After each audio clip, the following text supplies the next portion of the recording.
Hola Los Santos, are you ready for Survivor Season 2? Andito ako para hanapin at tuklasin ang pwede kong gawing laruan. Because I wanted to outsmart everyone who thinks they got me figured out. Survivor 2 wouldn't be Survivor 2 without me. I play with heart, fight with courage, and prove that I can survive anything. Kilalang di nagseseryoso, pero kabahan ka na oras na ako ay magseryoso.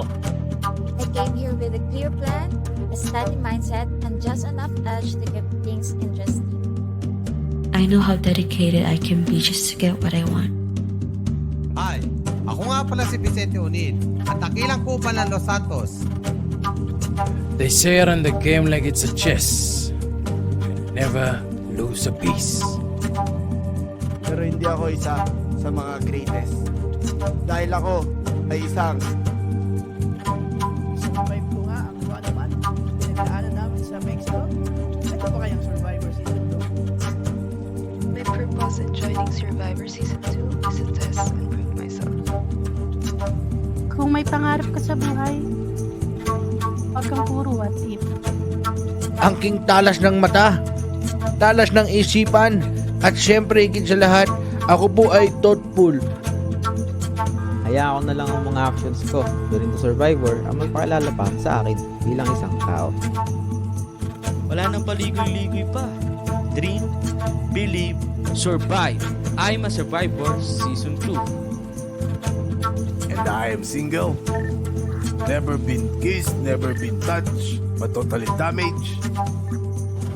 Survivor ako. Survivor ako!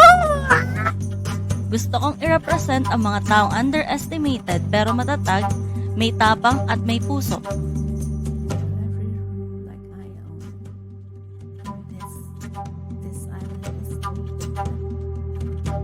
You'll test everything. Your strength, your loyalty, your soul. So, yun. Abangan ninyo ang Survivor and makikita nyo ako doon at Survivor ako! Bossing, may fish ka, talong ka! Sa Survivor Season, naging top 5 lang ako. Ngayon feel ko, mariredeem ko na yung sarili ko. Handa ka na ba maging kwento?